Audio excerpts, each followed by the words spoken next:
Hi, I'm Jamie Ruby. Welcome to Sci-Fivision presents Fandom Access on November 15th. We're here with special guest Hannah. And I'm sorry, I should have asked you before we started. How do I pronounce your last name so I say it right? Cheramy. Cheramy. Okay, Hannah Cheramy, who plays Julie. If anybody has any questions for her, just put them in the chat and we will pop them up when we get to them. We already got quite a few, but I'm going to ask you one somebody posted earlier because it disappeared from the chat when I reloaded it. And I don't know exactly what they asked, but essentially they asked you what your favorite scene with AJ was because they enjoyed the scenes with AJ. With AJ, I think just the driving stuff was like really fun because it was cool to just get pulled by the car in front of us to look like we were driving, and it was just cool to see how they film driving scenes and stuff like that in shows.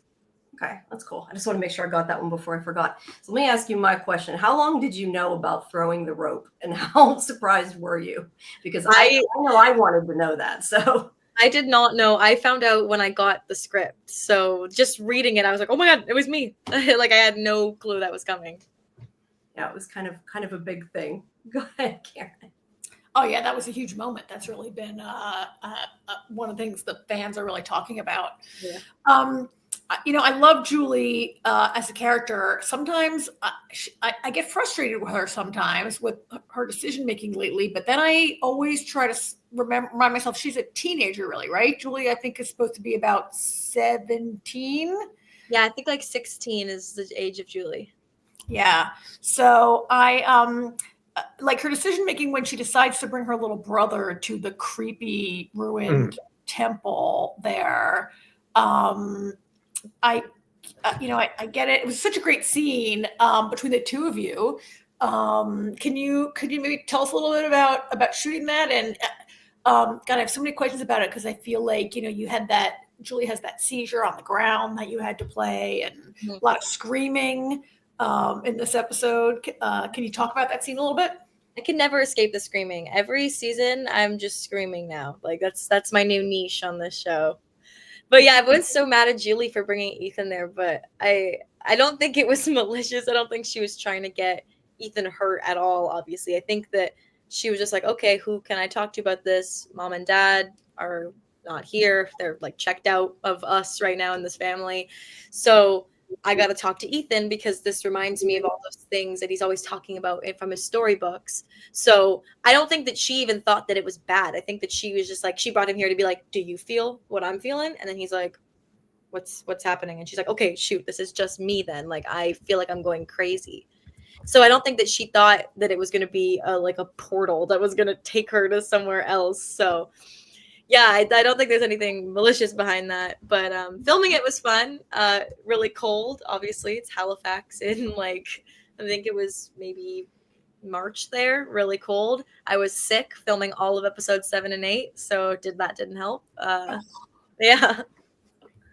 Oh. I was going to say, probably writhing around on the ground when you don't feel good and it's cold. It's probably not the best. Fun. It was like the actual stunt. We had like me dropping to the ground too, and there was like a big mat that we buried under leaves, and there was more to it. But then on the actual show, it just turned into me sort of just like seizing on the ground. But there was more to it, and I was like, "Damn it! I worked so hard on that." Yeah. Go ahead, AJ. So I'm just going to ask us now and get it out of the way. Elgin or Randall?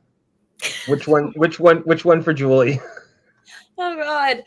Everybody's asking this right now. I think that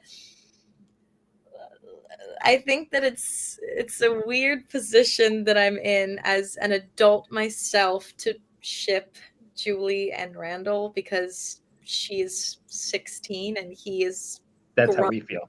A grown ass adult.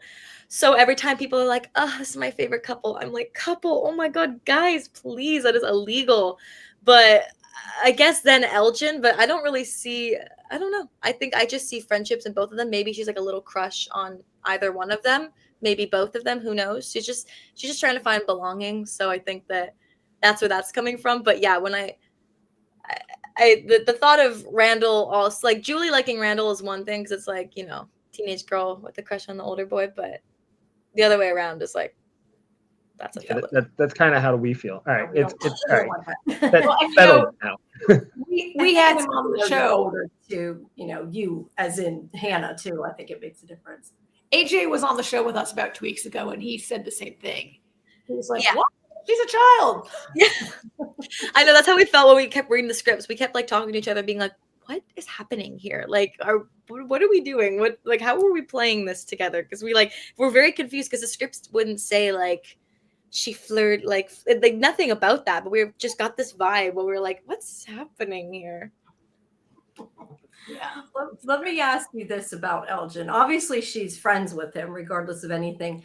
I mean, can she still be friends with him after he kidnapped Fatima and everything? Do you think they can go back to what they were? Because obviously she's good friends with Fatima, so she's not going to be too happy with what happened. Yeah, I mean, it's a tricky spot because I think Elgin believes he's doing something good. Like, I don't think that Elgin is a bad guy. Everyone is like, he's the new villain, but I don't see Elgin like that at all. Like, truly just think that he's trying to figure this place out just like everyone else. And I think that he, for some reason, thinks that this is going to be something that is helpful. I don't know. So I think that I don't know if she'd be able to forgive him because that's kind of a crazy thing to do with kidnapping Fatima, pregnant Fatima. But yeah, I don't think that he's like evil by any means. So maybe he'll get a nice redemption. Yeah, hopefully. There you go. You got your camera back, Karen, just in time. Go ahead. Yeah. It's been weird today. Yeah, poor. I feel a little bit like maybe she has. Julie maybe has bigger fish to fry. I feel like I see Julie maybe being. I mean, the town has plan. I don't know if the town is messing with Julie or Julie has some special connection like her mother does. I mean, I think Julie. And what are they calling you guys? The Cicada 3, I think is the name that you guys have heard online. I'm not even sure where that came from, but we've been using that in the stream. But I feel like should you guys go into a 4th season, that Julie maybe. I mean, I know you can't talk about that, but that when you think about your character, do you feel like she has a special connection to the town? I wonder myself why it was Julie, Randall, and Marielle that were kind of picked randomly because, you know, they say they touch, they break, they steal. And I saw everyone's theories of like, oh, Marielle stole the drugs because she had an addiction, and Randall touched the something, and everyone was trying to figure out how I fit in there. And I was like, yeah, how do I fit in there? I'm really confused. So I think that I think that this event where they were all taken and they were in this chamber and they were chained to the walls and screaming, that made them have some kind of connection to the town, that situation there. So I feel like with Julie walking into those ruins there and going to some other place, or if it was a dream, I don't know. I think my theory is that I feel like Randall and Marielle would also be able to do the same, because Randall also, you could tell that she was like, you feel it. Like, I know you do. Like, you feel it. And he's like, no, I don't feel shit. But he was probably not telling the truth there. So I feel like the three have some kind of interesting connection to the town now. My question is, will the screaming come back when she leaves? Maybe now if she did whatever she did, it'll be gone. That's what I kind of wondered. Yeah. Might not be. It would be nice for her, I'm sure. If it didn't a break from that. Oh my God, I can't even imagine just constantly hearing that in your head, like 24/7. Like, I don't blame her for anything that she does.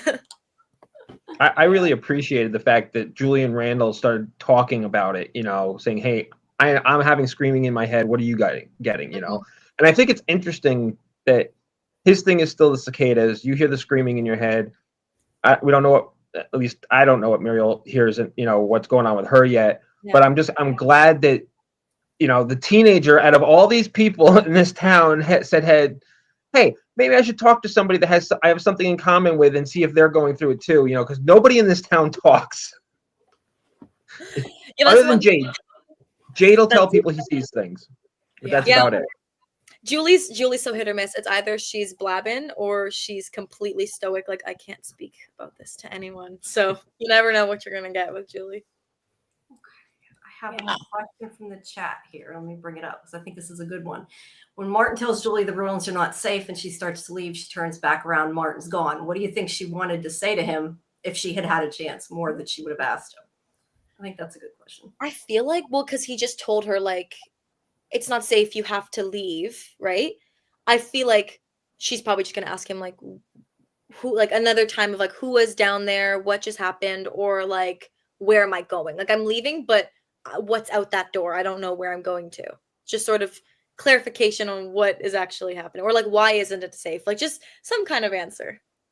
Or how about, how do you know my name?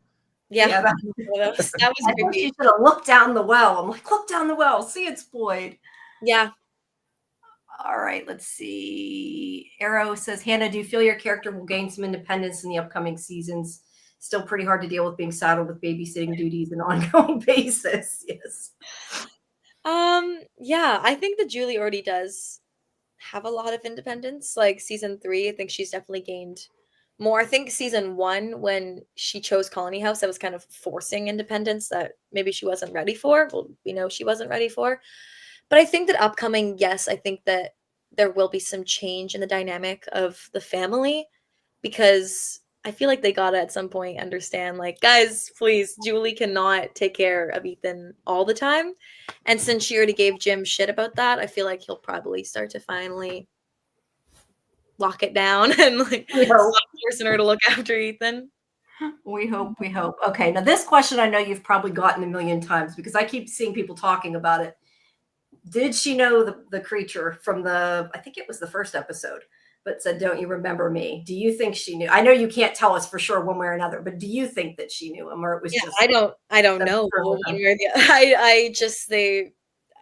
I didn't even know. I just kind of tried to play it as in, like, this person is speaking to me. He's my age. I'm like, like, in my mind, I was kind of playing it like, do I know you from school? Like, kind of trying to play like, what's happening here? But also, everyone is so afraid right now and we're running from these things. Like, Kenny probably gave them a really quick debrief. Like, I just think that it was just a mixture of, like, everything is happening around her and she's just like, who is this person? And then he's getting shot and he's totally fine. So it's like, oh, what's going on over there? That's not human. So yeah, a lot of stuff going on. Yeah. So talk about how being in the town has changed her in regards to Ethan. Do you think that, I mean, she seems to treat him better now. Do you think that their relationship is better now since being in the town? Totally. I think that, obviously getting put in this town is one of the worst things that could happen to all of these people. But I think for the Matthews family, it's also just helped them grow a lot. Like, Jim and Tabitha still have their little bickering moments, and you can still see why they were on the precipice of divorce. But I think just for the 4 of them as a unit, they're better off. Like, they're not better off being in this town, but they're talking more and they're more open with each other, and they're actually, like, letting them in on what's happening. Like, when Tabitha in season 1 finally told Julie what the whole story about how she felt when Thomas died, and now Julie told Jim, this is how I was feeling when you guys just sort of shut me out and you made me care for Ethan all this time. Like, I was also going through my own thing, and now I'm going through my own thing and more. So I think that it has been good for them, but yeah, I think that it's a weird situation there. Okay, you two go, and then I'll get a couple more from the chat. Go ahead, Karen. Well, so one of the actors on the show who's not going to be on our podcast is Simon Webster, who plays Ethan, right? He's very young. You share a lot of scenes with him, maybe more scenes than most of the cast. Could you talk a little bit about? He's such a this like old soul about him. He had, like, the character has this, like, preternatural, like, maturity. Can you talk about working with Simon? Simon is seriously the greatest. Like, every time I get to work with Simon, it's just, he's so, if that translates on screen that Ethan is an old soul, it's because Simon is an old soul. Like, he is so mature and he is so well-mannered. Like, this kid, you'll be like, hey, Simon, how was your weekend? And he's like, my weekend was good. How was your weekend? Thanks for asking. And it's just like, he's so respectful and he's so kind and he's so funny. Like, I have a great time with Simon on set. Like, he's my best friend. Oh, that's great. So I hear that you peek in on Reddit once in a while. Has there ever been anything that you've read and just been like, oh my God, I gotta get off of here before I blow up on somebody? Before I blow up on something? I mean, I guess if people are saying like mean things about me, I'm like, oh, I don't want to be on Reddit anymore. This is why I don't come on Reddit. But no, I don't think so. I think that I'll go in there sometimes and be like, what are some theories? And then I'll go, okay, that was cool. I just saw someone tell me that I suck. So I'm like, okay, and I'm gonna leave Reddit now. Oh, is it that bad? I know that Reddit. There's a lot of Reddit threads with people really digging deep into the mysteries and and theories and speculation. And I know that some of your castmates do poke around there also. I tend to look more at the Facebook groups just because they tend to be more positive. Reddit does get really negative sometimes, and it can affect you a bit. So I just tend to look more at the Facebook groups because they tend to be a little bit more positive. I was gonna say, I think that's Reddit in general, not just with Yeah, From. well, yeah. Okay, let's see. Kalulu girl had asked, what has been the easiest and hardest thing to act as Julie? Easy. What's been easy? I don't know about easy. I don't think it's ever easy playing Julie because there's so much to her. Like there's so many layers and so many things happening to her always at every given moment. There's something going on with her. So I'd say hardest is I actually will say it's very hard to do scenes. And though these are my favorite scenes to do, I love to do lighthearted scenes where, you're smiling and she's having a good time, like with Elgin in the basement or driving with Randall, just a bit more cheerier. I will say those sometimes do tend to be the hardest because while you're still playing joy, you always have to have an underlying feeling of we're still in a nightmare. Like this still is not like, yeah, we're having fun right now. Like we're smoking and we're trying on clothes, but every moment is still like, we're still living here. Like this is still our reality. Nothing is okay about what's going on. But you also still have to, at some point, just be like, well, we can't always live in fear. We have to sometimes choose to feel joy. So it can be a weird balance playing the like waves of that feeling. That's fair. Now this one, I don't think you're going to probably tell me anything, but Lynn Marie says, what do you think about the theory that the finger puppets are a clue? I'm seeing a lot of that talking about like years. I mean, I'm totally for that. I feel like they wouldn't mention the Lake of Tears. They mentioned it, I think, 3 times, maybe season 1. So it's gonna mean something. Like everything, my thoughts with the show is that everything means something. They're not just gonna put something in there as like a red herring to like throw you off. Like I really do feel like everything has to tie together and mean something. So I think that the puppets might mean something. Who knows? I hope they do. Let's see. I know we still have some in the chat. I'm trying to pick some. Where did it go? Okay. Your scene where you told Jim to basically grow up and go to grip was great. How did you guys prepare for it, if at all? There was no like extra prep like between Ian and I, but yeah, it was a great scene. It was fun. He's a great person to film with. One thing that's great about Ian is that he always gives you a performance off camera as well, which is really refreshing as an actor. If somebody's maybe not giving you the same performance they're giving you on camera when it's there close up, it can be a little distracting, but he's always going to give it his all. So that's awesome. And I thought that scene turned out great. I loved it. I think everybody liked seeing her tell him off. Yeah. Let me ask you, talk about, now you didn't have quite as much in there, but you were down in the tunnels and that. Talk about filming in there, because we got a tiny bit from Nathan about it. Sounds like they created some of that. I don't know exactly. So talk about that. Yeah, so that's all in a sound studio. So it's like inside, because all of our town is filmed outside on location, but some of the stuff will be filmed in studio. So they built these tunnels and they're really cool. I don't know. They like spray it down with water every time before a take to make it look kind of like, a cave, kind of like drippy, slimy. It's a little muddy in there. It's fun. Sometimes it smells a little bit because it's just like you're in like a wet, mud. I don't know. It's cool. It was fun to play in there, and the scenes turned out really good. And it's cool because there's only so much of a stretch that is built, but you just manipulate it with camera angles to make it look like you might be going on and on. And yeah, it's cool the way they did it. It's pretty genius. It's pretty cool. It's a big area that they must, or at least it feels like a lot bigger area that they did. Yeah. Let's see. Just Me says, when you filmed the scenes with Victor in Colony House the night Julie arrived, had you met the actor or spoken with him? The way Julie is weirded out when he goes for the peaches was really well done. Him and his peaches. I forgot about that. Oh God, that was like 3 years ago. I can't remember. I don't remember the day that I met Scott. That was definitely the first scene that I had with him. I don't remember if that was the first time I met him. I'm sorry. I don't remember. Okay. It's a great scene. It is a great scene. Yeah, it was cool. It sort of really defines him in a really great way and sort of sets, Julie has chosen Colony House, and now like Colony House is kind of a weird place. Yeah, it's funny because that is like the first one of her interactions before she chooses Colony House. And when I was playing that, I remember just thinking, you're tied to a chair. There's a man right there with a gun. You have no clue where you are. And then this old man's kind of coming up to you and being like, what do you think that means? And it's just kind of like, is he going to do something to me? Like, you don't know. And it's very scary. And then 2 days later, she's like, Colony House, yay, my best friends are there. So it was funny to play that.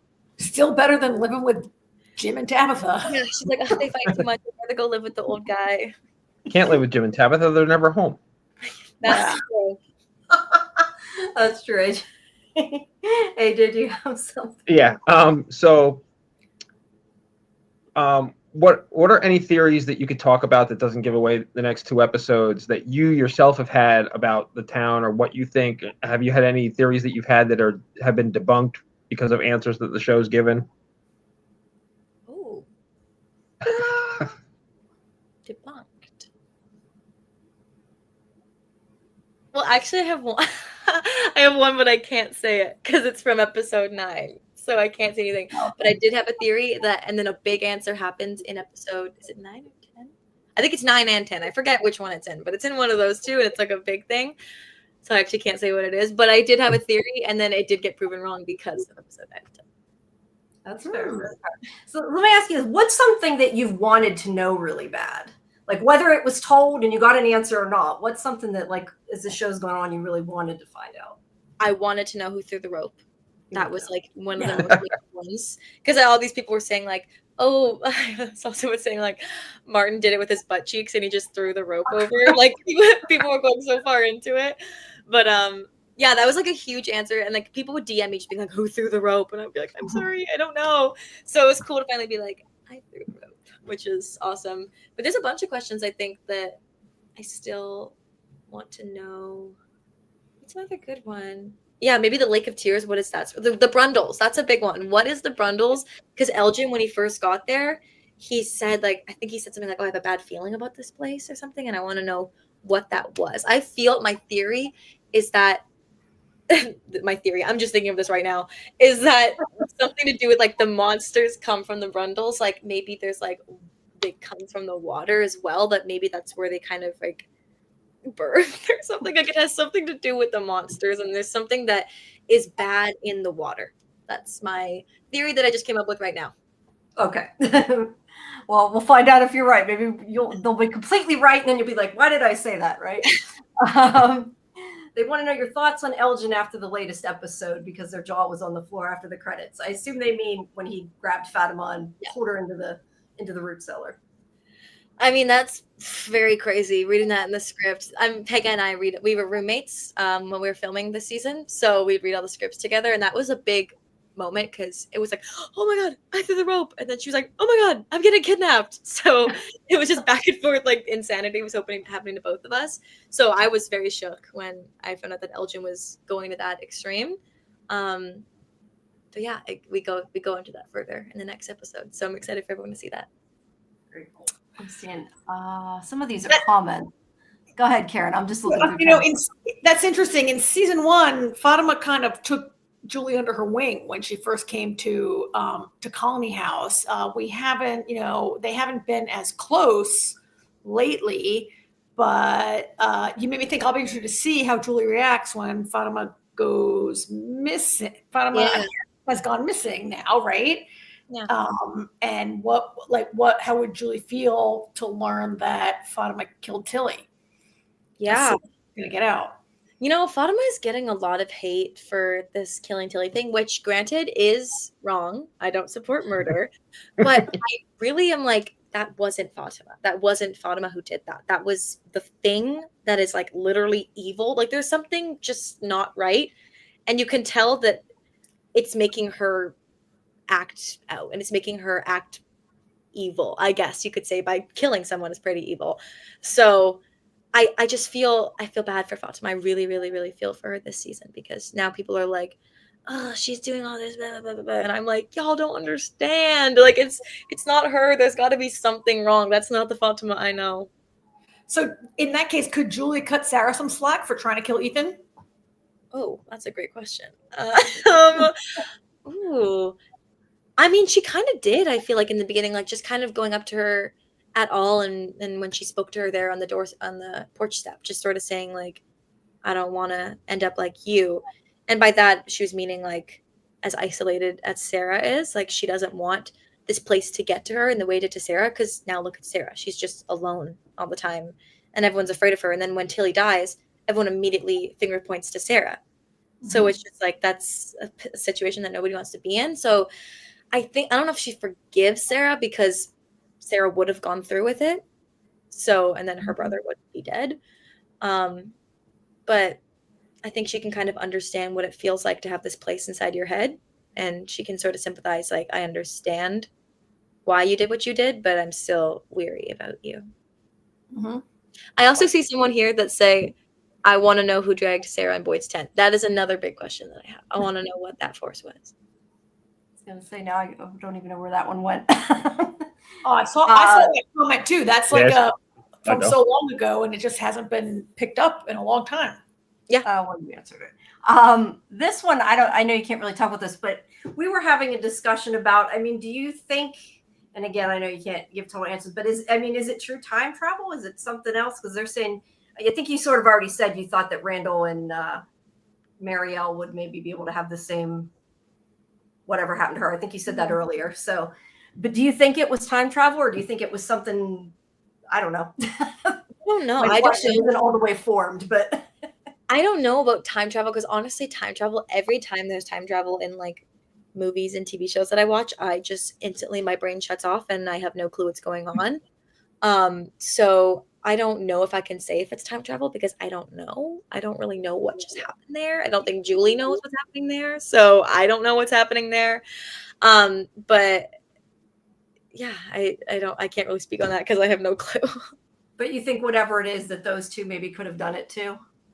My theory is that I feel like they might be able to, just because it's like, if that's the place where they were all screaming and that's where she went to, it's like, maybe that's why they all went there. That's my guess. I don't know. We'll see. I mean, I think Randall for sure. I'm not sure about Marielle. And yeah, Marielle's kind of an oddball, because we know, as we said before, we know that Julie is the screaming and Randall is the cicadas, but Marielle has been she keeps it so on the down low that, like, she doesn't even talk to Christy. She just says that she's not okay, but I don't think she exactly says what it is. So I don't know. I don't know. And I feel like her history with drugs, I feel like this show has a lot of people who take not a lot, but different people take different kind of drugs and have different, like Victor's mother was on an acid trip when she first saw the town. Julie's been smoking a lot of pot. Marielle was she was an addict of some, I forget what she was addicted to, but and I feel like, I don't know if my theory is going to come true, but I feel like possibly her history with drugs might make her a little bit different from Randall and Julie. Yeah, maybe. I think it's also just because Marielle has been so like burrowed down into help Fatima. Like, that's her main thing now. Like, this is my patient. She was a pediatric nurse, so she's most qualified there to help Fatima. So I think that she's kind of just like, if I just distract myself from what I'm feeling and put everything into my work, which is making sure Fatima's okay and trying to understand this pregnancy, then maybe I don't have to deal with whatever's happening to me. So I feel like that's kind of why Marielle, because someone said she's back on drugs, she's too calm. I think that she appears calm because she's just so locked in on helping Fatima that she's just trying to distract herself. Trying to find a couple. I know you need to go pretty soon. I was just going to try to pick a couple, but there's a lot of them that you can't answer. Anyway, why do you think Martin knew your name? That I know you don't know either, but what's your opinion? Do you have an opinion on it? Why you think he knew you? I've actually seen a lot of people say that Martin is Randall I knew you were going to say that. I've seen that too. from So, and he's chained up there, and that's why he knows her. I don't know how much like validity there is to that, because then why is his name Martin? How do we know? Like all this stuff, but He knew Boyd's name too. that's true. You know what? It's got to be. But then again, all the monsters know everyone's names. So it's True. like it doesn't necessarily mean that it's a person who's been reincarnated or is been alive this whole time. Yeah, I think there's some kind of time dilation going on in the ruins there. So I think Martin could be somebody we haven't met yet. True. And he ends up in there and time goes quicker for him type of thing. And yeah, we'll leave that to the creative team to figure out. let's do one more about this. How has Julie and Tabitha's relationship changed this season? It feels like they're going on their own separate adventures. It definitely is different this year. I feel like I think I probably only had like 3 scenes with Catalina this season, which is crazy, but yeah, it's definitely different. I mean, Tabitha is obviously on her own path, discovering her own things about this town and about herself and all that jazz, and Julie's just kind of down a different road. I think Tabitha is very much oriented towards Jade and figuring out the mysteries of this town. I think Julie's just more into like, what's even the point? Like, we're not leaving here. This is our life. We need to just try to live, I guess. Sort of more back into that colony house mindset from season 1. Okay, I know you got to get going. Let me do one more, and then we'll let you go. I actually have a bit more time now. I can answer if you Oh, want. you do? Okay. I don't want to keep you longer than you have. Julie has a family in Fromville. Other than safety, what's something she misses from the real world? Safety, that's a big one. Something that she missed from the real world. I'd probably say her family, like her grandparents. I think they were on a trip or something to see their grandparents. So maybe family, friends, her phone, probably. Maybe food, always having a good source of food. That's always scary, like not knowing when your next meal is going to be in this town. I would not be able to live with that. So probably just those your basic needs for survival, I guess, is what Julie is probably missing. All right, fair enough. Let's see. I don't know about this one, but how important are the astrological motifs in From? Guys, if I say I don't know what that means, are you going to judge me? I don't know. I'm not sure exactly what they mean either. Astrological signs, like I don't know if they mean like astrology, like zodiac signs. Yeah, I think they mean like the tarot. Maybe they mean like the tarot cards and stuff. I'm not sure. I got to give that commenter David is a real student. He has a lot of theories. David's a real student of From and has really some very well developed and excellent comments all the time. That sounds smart. I just have no clue what that means. Like, and I that's more on me than it is on the commenter. Okay. Let's see. That's fair. You have things you got to focus on when you're on that set. Do you watch the show weekly or along with your castmates, or have you I don't watch it weekly. I've seen the whole show. I've seen all 10 episodes. But I just saw them like earlier than I just got them ahead of time. And then weekly, like if my mom puts them on in the living room, like I'll go sit and watch them with her. But I'm also really busy with school, so I don't really have a lot of time to like watch TV, which kind of sucks. But I think this is a good one, but you probably don't know the answer to. Why didn't Boyd hear Julie and Martin? Yeah, I think that didn't hear Boyd, but that's the other way. Why didn't he hear them? I think that it's because like I've watched the scene back and kind of wondered that myself, but we're talking very quietly. Like we're kind of like, who is that? Why? What's going on? Like, how do you know my name? It's at that volume. Whereas Boyd is like, who is this? And when Martin talks to him, he's like yelling down to him. Like it's a long, long way down. So I think that maybe Boyd would have heard like little mumblings, but I don't think he would be able to hear everything. Was Harold off screen shouting, or did they just play that back for you? No, he wasn't off screen. I think that they just dubbed that in. I think that the director just sort of read the lines out for his lines. How do you think you would do if you were in this town? Pardon? How do you think you would do if you were in this town? Do you think you would deal with it well? Terrible. Really bad. I would be really, really, really bad if I was in this town. I would not fare well in this town. Either. You're not the first. You're not the first member of the cast to tell us No, that. I know. Everybody seems to say that. The other day, Nathan said he'd kill himself. Oh, that's right. He said he hanged That's himself. so I forgot real. about We that. asked a bunch of actors like how we would do without like our phones and food and like a nice lavish life. It's like, guys, I can't go that long without a nice snack. All right, I can't be in this town. Mm-hmm. I have a question. What do you do? So you're in school. What else do you do with your hiatus? Do you have other projects you're working on? Is from your main, are you shooting anything in your time off while you wait for the next season, or are you just gonna hunker down, take those exams? Yeah, I mainly focus on school. Like I'll do like a class online while I'm filming. And then once I'm like in my off season, I'll try to focus all my time on school just because I really want to get my degree as well. But I do auditions and stuff too. But I like my main focus is kind of on school when I'm in the off season. What are you studying? I'm studying criminal psychology. Oh, very cool. Excellent. That's cool. This one, I was going to say, this one's about time travel. You probably can't tell me. Are there multiple timelines? Did it create another timeline? That's another one I know you can't answer. Do you think it created? How's that? Do you think it did? Well, I don't know, because if Boyd did, like, in this timeline that we are in, which is the show that we are watching, Boyd did get the rope down to him because he escaped. So I don't think it created a different timeline because Boyd was always like destined, I guess, to get that rope. And then it just in the current like time that we are going through the show, we've now discovered that it was Julie. But Julie like didn't know that it was going to be her because it wasn't part of like her life yet, but it was always sort of destined to be her. I don't know. That didn't exactly change it. No, that's fair. That's fair. That's my guess. I don't know how this time stuff works, and I don't even know if it is time travel.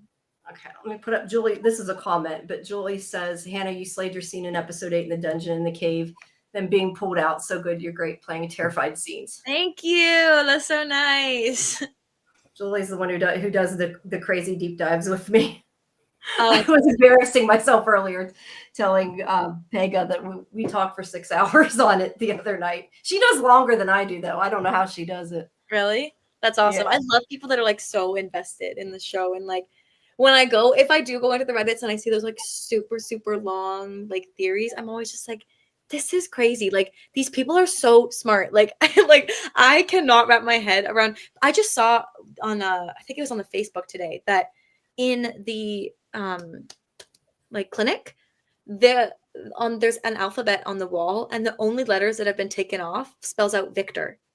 And I was like, Oh, that's interesting. how do they notice that? Like they're so like attentive and they're so like dialed into the show. I miss everything. I film on that set all the time and I didn't even notice that. I just thought that was like such a great little note that, and like people were saying like, oh, maybe Victor decorated his room with it when he was a kid or something. And I was like, that's so cute. And that's so smart, like to think of that. Yeah. That's why there's so many hours worth of stuff to talk about when you do it. Chris Lee says, does the director ever leave intentional cryptic clues in the backgrounds of the scene? You said you think everything has meaning. I know you said earlier. Yeah, I feel like everything's gotta mean something. I think there will definitely be clues. Because sometimes, again with the Facebook groups, but I will see it's like they'll be like, oh, this is in the background. And I'll go, oh, I didn't even see that. I was in that scene. I didn't even see that. And and they'll explain what the significance of that could mean. And I'm like, yeah, I mean, I believe it. Totally. Why not? Did you look through a lot of stuff in the basement Colony House to see what else was? I looked through that whole stuff. That room was really cool. Like they really decked it out. And I took a lot of pictures and stuff, and it was fun. But the Polaroid camera, this is my funny story, is that in like our first take, or I think it was just when we were practicing, I didn't lift the thing up, and I like kept just taking black pictures, and I was like, guys, the camera is not working. I don't know what's going on with the camera. And then like Nathan came over and just did that, and I was like, oh, okay. Thank you. You're kind of young. You're young, you can have that excuse. What was, people asked this, and I think you posted it on your Instagram. I was just going to say this. Other picture that you took that we didn't get to see. Okay, so there's 3 pictures on my Instagram because the original scene that we did I think it just got cut for time because I think we took 3 pictures and it was like I took one of him and then he took one of me and then he took another one of me. But the middle one that he took of me was just like an off guard picture of me where I was just like, oh, or something like that. And I don't think they just had to cut it down for time because they were like, we can just do with the 2 pictures. But that's why I was like, I'm keeping this one. And then the second one, I go, oh, I'm keeping that one because the original one, he kept the second picture. So I was like, Now you both have I one. looked like I was taking another one. But yeah, I'm pretty sure it just got cut for time. But I was watching that and I was like, wasn't there 3? I remember taking 3. Yeah, I think there was 3. Yeah, and then I talked to Nathan on the phone and we were like, yeah, oh yeah, there was a 3rd picture, but they just cut it just because it didn't have enough significance, I guess. All right. Jamie, Okay, sorry. Go ahead. I was going to say. we gotta finish, but can we take that last? Can we take that last comment? What's your favorite wild fan theory that you've heard? That one. I like these ones that are just sort of like maybe simulation, like they're all being controlled by something, like it's a video game. That one's cool. Like if it's a video game or something and they're all characters. And I don't know any other shows that have done that as the final twist, that they're just like in a video game, but I don't know. Honestly, every theory I read, I'm just kind of like, sure. I mean, that could be true. You guys know more than me. You're smarter than me. So I like all the theories and they all have some kind of truth to it, I think. Yeah. There's so many different things. It could be just about anything, I think. It really could. Like it could be, people say like, what's the craziest one you've heard? I'm like, is anything really that well, maybe the ones where they're like, Martin is actually the reincarnation or like of Fatima, who was or when they say Elgin is Boyd's son from another time. I'm like, okay, wait, maybe now we're getting a little bit into the crazy side, but the actual like theories about the place in the show and what it could be as a whole, I'm like, yeah, you could be right. I don't know. Like it could be anything. Yeah. Let's see. We got one more. And then guys, this is it because she said she has to go. We don't want to keep you. I know. Sorry about that. How does Hannah feel about the relationship with Ethan transformed over the 3 seasons from bickering on the bus to something more substantial? I think you sort of talked a little bit about that before. Kind of answered that a little bit before, but yeah, I think it's definitely just grown a lot. I think Julie, even when, bickering on the bus, people get really hard on Julie for that. I'm like, I don't have any siblings, but I've seen siblings interact, and I'm like, guys, please, that is nothing. Like, I've seen siblings get in full fist fights. Like, this is really not that crazy. So I think she's just like teasing him and just playing with him, and then they're like, ugh, like you're pissing me off, and then like leaves. But at the end of the day, like when they get in that car accident, when Boyd goes to get Julie, she's like, get Ethan. Like, I want you to get Ethan first. Like, she cares about Ethan so much. I feel like she cares about Ethan more than she cares about herself, and I think that we've just been able to see through more interactions, obviously through more seasons, just how much she actually really does care for him and their connection. Yep. And they're both getting older too, so I think they're learning how to do better. Yeah, mature. Well, thank you. I know we kept you past what you said you could stay. Appreciate it. Again, thank you for coming on, and really hope you get renewal news soon. I really hope so too. We want to hear that. All right. Well, thank you. Have a good night. Thanks so much. Thank you for coming, Hannah. Great talking to you. Bye, Hannah. Bye-bye. Here, let's put this back up. All right. Well, the only other thing I was going to, 2 things I was going to say. The one is that where we don't have dates and times yet, so I'm not going to give an announcement. We did find out we're getting another guest that I haven't talked about, which will be coming. So people can stay tuned for that notification. I know AJ doesn't even know yet because you weren't here early for us to tell you. But we'll be announcing that soon. And then also Sunday at 10:30 Eastern, me and Julie from Julie B Deep Dives will be going, deep into the episode. And also look out on socials for the updates because Avery might be having to reschedule. So we're not 100% sure that she's going to be there the time we have scheduled, but so just look for that. But we have Chloe Vanland shoot on Tuesday at 8, and then Avery at 9 if she doesn't reschedule. And then we have and they play Christy, right? Chloe Van I always forget to say that. I assume everybody knows. Yeah, Chloe plays Christy and Avery plays Sarah. And then we have Elizabeth Saunders who plays Donna that's on the 26th. So, and all that is always on, Twitter, and I should have put up the No, bring just I see link. just me. We didn't get Jim yet. Oh, just me. No, we're trying to get everybody. Just may not always happen, but these ones that are coming up, they're going to be good. I think everybody will be happy. Unfortunately, we can't get Harold. That I will say, it's not Harold, so you don't get your hopes up too much. Harold's doing Jimmy Kimmel. Yeah. We're not important enough. No, I'm kidding. I did try to get him, but So, all right. maybe next year. You never know. But thank you everybody for coming. We appreciate it, and hope to see you again on Sunday. Thanks, gang. And then for our show on Tuesday that we normally do is at 10 o'clock Tuesday night. And we'll be talking about Silo on Tuesday night. Yeah, that too. And Dune, Silo and Dune. Yeah, We'll be out this week also. Yep. It'll be Tuesday. So until then, please like, subscribe, check out the other videos, all that great stuff. Thank you, Julie. Julie said we did a good interview. Yep. Thanks, people are talking about him. How do you get interviews with them? I've been doing this for a long time with website being a journalist. So that's the only answer I can really give you. You have to be in there. Put in the work. Yep. Yeah, put in the work. But yeah, we're lucky we've gotten so many of them. Yep. All right. All right. Thanks a lot, guys. All right. Thank you, everybody. Good night. Have a good night. Good night. Click us out.